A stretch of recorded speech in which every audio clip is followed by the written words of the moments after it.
ভিক্ষু তো আমাদের ক্লাসের মধ্যে চলে আসলো কিভাবে? এই ছেলে, এইখানে ভিক্ষা দেওয়া হয় না, এটা একটা ক্লাসরুম। ক্লাসরুমে বাধা দিও না, যাও যাও। চাঁদনি বাদ দে না, বেচারা শখ করে আসছে, ওর অপমান করিস না। এই 20টা টাকা দিয়ে দে না, তুমি 20টা টাকা নিয়ে নিচে চলে যাও। ওয়েট, ওকে দেখেই তো বোঝা যাচ্ছে যে ও একটা সুস্থ স্বাভাবিক মানুষ, তাহলে কেন আমাদের কাছে সাহায্য চাচ্ছ? আমি তো এই জায়গায় কোনো সাহায্য চাইতে আসিনি, আমি এই জায়গায় এসে ইফতেখার স্যারের লগে দেখা করতে। তুই ইফতেখার স্যারের সাথে দেখা করতে আসছস না? এসব ধান্দা আমরা বুঝি। যা ক্লাসেতে বের। যা বেরো। আরে দেখিস না কেমন স্যান্ডেল পরে চলে আসে ক্লাসের মধ্যে। কি অবস্থা? আচ্ছা, স্যার আসসালামু আলাইকুম, আমি নূর ইসলাম, আমি ভুবনপুর গ্রাম থেকে আইছি। Sir okay. ওর নাম হচ্ছে নূর ইসলাম, আমার প্রিয় শিক্ষকের একমাত্র নাতি। ও এখন থেকে তোমাদের সঙ্গে পড়াশোনা করবে।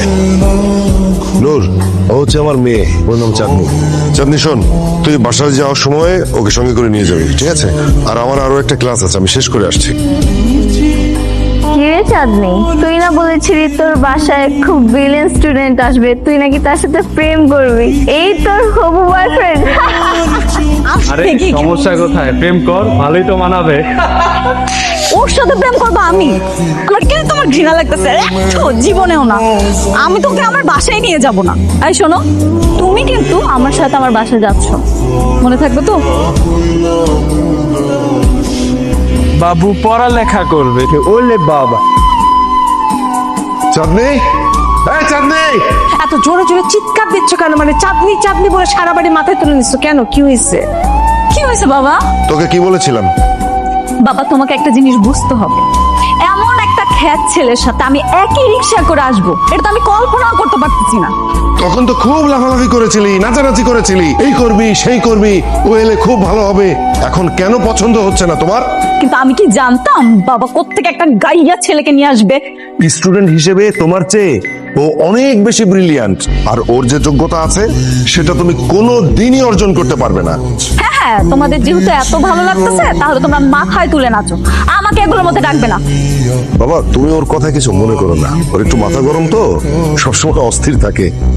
তুমি রুদা ভাই, আমার আপু তো তোমাকে বিয়ে করার জন্য পাগল হয়ে বসে আছে। আর এটাও বলছে তুমি আসার পর থেকে যেন আমি তোমাকে দুলা ভাই বলে ডাকি। না না, তোমার ওই ডাইনিয়া পুরে বিয়ে করুন যাইবো না। এই, এই, কি বললা তুমি? আমি ডাইনি? তোমার মতো একটা খ্যাত ছেলেকে বিয়ে করবো আমি?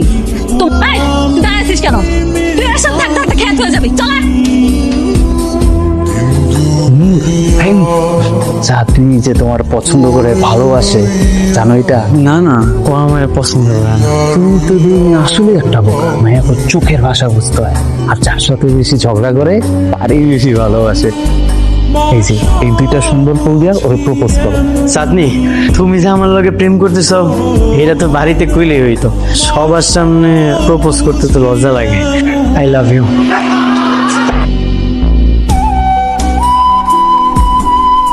তুমি না ব্রিলিয়েন্ট স্টুডেন্ট, মানে তোমার এতটুকু কমন সেন্স কাজ করতেছে না? তুমি আমাকে দেখো, আমার মতো একটা মেয়ে তোমার মতো একটা ছেলের সাথে প্রেম করবে, সেটা তুমি ভাবতে পারলে? নেক্সট টাইম এই ধরনের ভুল যাতে না। যাও।